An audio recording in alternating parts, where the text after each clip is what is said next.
ابو ذنون كلكم منتظرينه. انت وعدت اللاعبين ماكو بعدين. انت وعدت اللاعبين.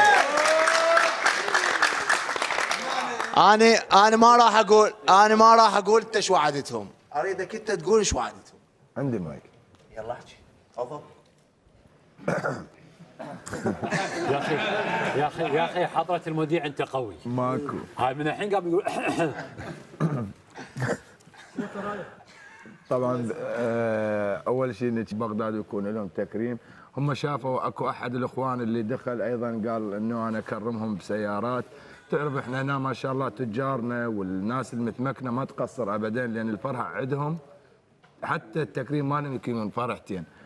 انا بالنسبه لي من وجهه نظري انطيكم اياها عن خبره وليس عن شخص موجود وياكم.